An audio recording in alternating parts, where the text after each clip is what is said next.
faisons spirituel. Amen. On ne s'adresse pas qu'à nous-mêmes, on s'adresse aux entités qui opèrent dans notre vie par le biais de notre sang. Donc, quand tu parles, il faut que les entités sachent. Amen. Qu'il y a une autorité spirituelle qui s'identifie comme une autorité qui est prête à nous parler maintenant.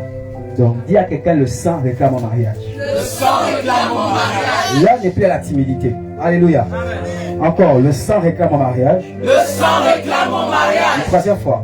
Le sang réclame mon mariage. Genèse 2. Là, c'était le beau.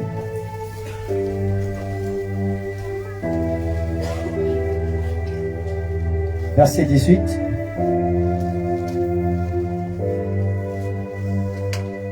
Commençons au verset 17. Commençons même au verset 15. L'Éternel Dieu prit l'homme et le plaça dans le jardin d'Éden pour le cultiver et pour le garder. L'Éternel Dieu donna cet ordre à l'homme. Tu pourras manger de tous les arbres du jardin, mais tu ne mangeras pas de l'arbre de la connaissance du bien et du mal. Car le jour où tu en mangeras, tu mourras. L'Éternel Dieu dit, il n'est pas bon que l'homme soit seul. Je lui ferai une aide semblable à lui. Je peux avancer? L'Éternel Dieu forma de la terre tous les animaux des champs et tous les oiseaux du ciel et fit venir vers l'homme pour voir comment l'homme les appellera. Et afin que tout être vivant portât le nom que lui donnerait l'homme. Et l'homme donna des noms à tout le bétail, aux oiseaux du ciel et à tous les animaux des champs. Mais pour l'homme, il ne trouva point d'être semblable à lui. Alors l'Éternel Dieu fit tomber l'homme dans un profond sommeil. L'Éternel Dieu fit tomber sur l'homme, un profond sommeil sur l'homme, autant pour moi, qui s'endormit, et il prit de ses côtes et il reforma la chair à sa place. L'Éternel Dieu forma une femme de la côte qu'il avait prise de l'homme, et il l'emmena vers l'homme. Et l'homme dit, voici cette fois celle qui est os de mes os, chair de ma chair, on l'appellera femme parce qu'elle a été prise de moi, de l'homme. C'est pourquoi l'homme quittera son père et sa mère s'attachera à sa femme et ils deviendront une seule chair.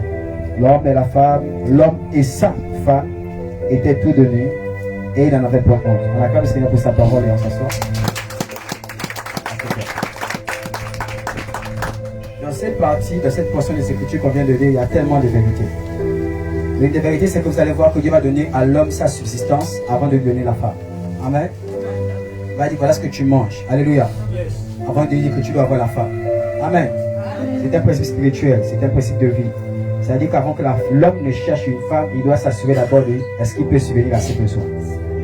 Non, madame, on va avancer. Ce n'est pas ça le but.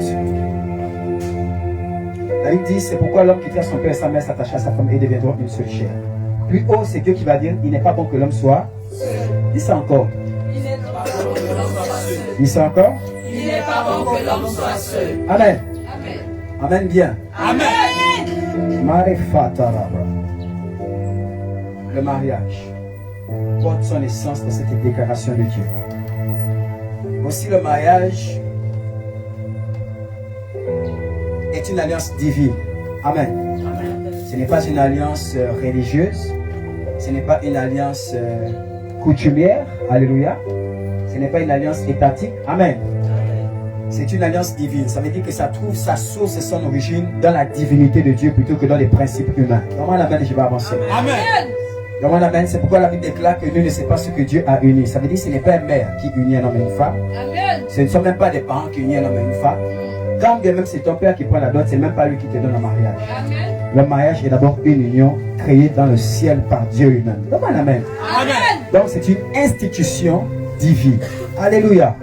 Selon les Écritures, le mariage peut être défini comme une alliance divine. Alléluia. Une alliance d'essence divine. Une alliance d'origine divine. Une alliance dont la source est d'abord divine. Amen. Permettant la fusion. Dis-moi la fusion. Dis encore la fusion. Dis encore la fusion. Ou la complémentarité de l'homme ou de la femme. Amen. L'Ève dit, il n'est pas bon que l'homme soit. Selon les Écritures, l'homme seul n'est pas complet. Amen. L'homme trouve sa complémentarité dans la femme qu'il va épouser. Alléluia. Donc, tel que l'homme est célibataire, il n'est pas complet. Dites-moi, il n'est pas complet. Lorsque vous lisez la Bible dans le livre de Genèse, Dieu dit multipliez-vous, soyez féconds. Amen. Dieu ne va pas créer l'homme seul. La Bible dit il va les créer homme et femme. Et il va libérer sur eux toute espèce de décret spirituel et divin. Multipliez-vous, soyez féconds, assujettissez la terre et dominez sur elle. Amen. Cela n'est pas possible lorsque l'homme est seul. Cette déclaration s'associe à un groupe de deux. Amen. Donc l'homme ne peut pas opérer pleinement dans cette définition, dans cette déclaration, tant qu'il est seul. C'est pourquoi il complète son pouvoir. Amen. Par le mariage. Je peux avancer? Je peux avancer? Je continue. Qu'est-ce que le mariage? Toujours dans la définition biblique et spirituelle, le mariage est la plateforme dans laquelle Dieu a prévu que l'homme se multiplie ou que la femme se multiplie. Donc c'est le lieu de la multiplication. C'est le lieu d'enfanter. 2. 3. Le mariage est la plateforme prévue par Dieu pour tout rapport sexuel. 1. Complémentarité. Il trouve l'homme se complète ou la femme se complète. 2. C'est le mariage qui est la plateforme prévue pour agrandir la famille, agrandir l'espèce. 3. Le mariage est la plateforme prévue par la divinité, prévue par l'Éternel pour le rapport sexuel. Amen. Je vais avancer, n'est-ce pas? C'est ça le mariage. Ça veut dire que lorsque tu sors de la plateforme du rapport sexuel pour faire le rapport sexuel hors mariage, tu n'es plus dans le principe divin. Lorsque tu sors de la plateforme prévue par Dieu pour enfanter, tu fais maintenant les enfants hors mariage, tu n'es plus dans le principe divin. Vous me suivez toujours, n'est-ce pas? Ce que je dis, c'est important. Je ne vais pas trop m'appesantir sur les définitions. On va rentrer dans ça dans les prochains programmes parce qu'il y a des programmes que nous avons fait sur le mariage. Aujourd'hui, la thématique, c'est que le sang réclame au mariage. Je vais lire un premier texte. Et on va aller doucement, doucement. Fais avec moi, avance prophète. Exode 2. Gloire à Jésus. Exode 2 dit ceci. Un homme de la maison de Lévi avait pris pour femme une fille de la maison de Lévi. Cette femme devait enceinte, elle enfanta un fils. Elle vit qu'il était beau et elle le cacha pendant 3 mois. Je m'arrête ici. La Bible déclare un homme de la maison de Lévi prit pour femme une fille de la maison de Lévi.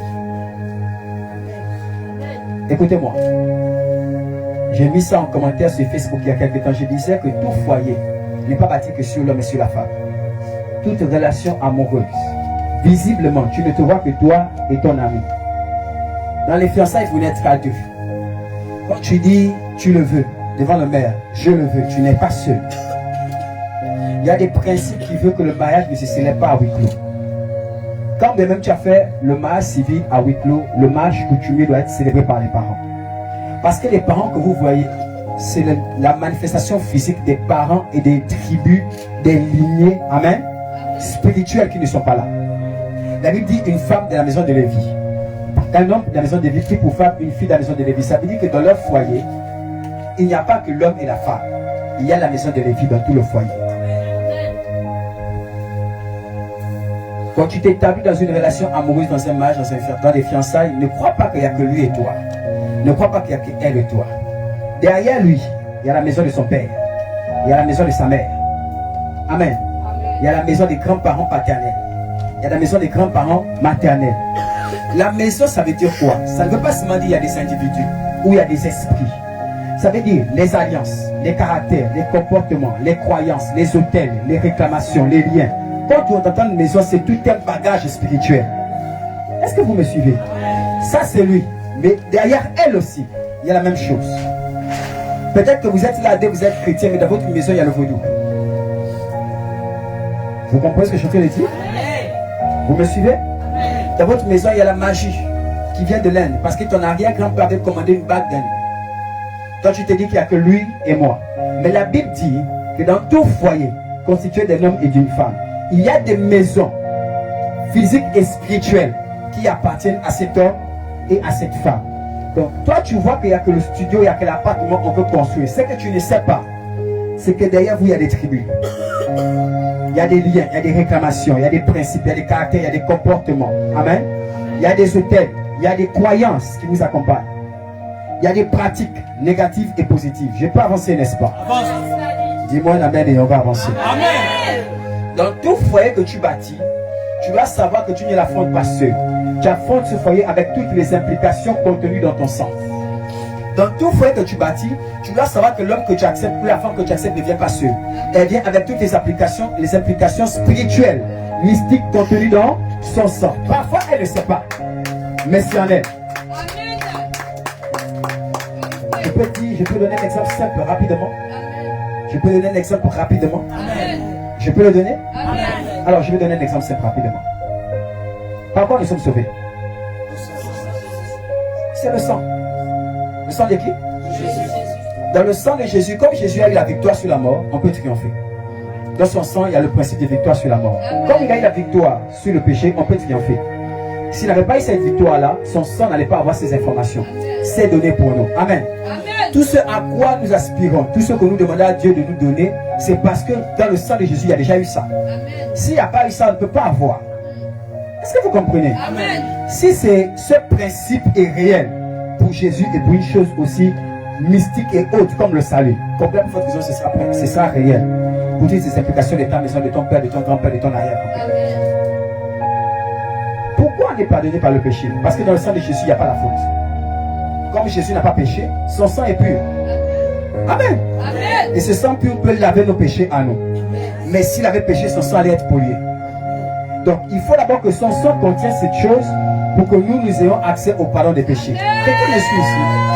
C'est une loi que nous appliquons continuellement, mais on pense que ça ne concerne que la croix. Est-ce que je peux avancer? On va aller plus loin. L'homme a péché. Et Dieu, pour sauver l'humanité, ne demande pas aux hommes de jeûner. Il sait qu'il n'y a que dans le sang qu'il faut que je mette l'information nécessaire pour s'opposer à l'information dans le sang de toute l'humanité. Et c'est par le sang que nous sommes lavés. Jésus va aller plus loin. Il va dire, ceci est mon corps, ceci est mon sang. Amen. Buvez, mangez et faites ceci fréquemment en mémoire de moi.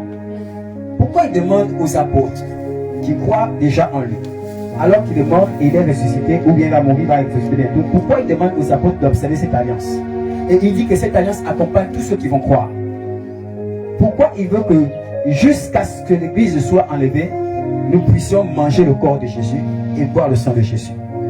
Parce que dans son corps et dans son sang, il y a des informations qui vont lutter et combattre les informations qui sont dans notre corps à nous et dans notre sang à nous. Je n'ai pas avancé. Est-ce que je n'ai pas avancé? On va avancer. Je suis dans l'introduction. Amen. Je n'ai pas encore véritablement commencé. Je suis dans l'introduction. Mais acclame Dieu pour ta vie. Acclame Dieu pour ta vie.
Dis avec moi le sang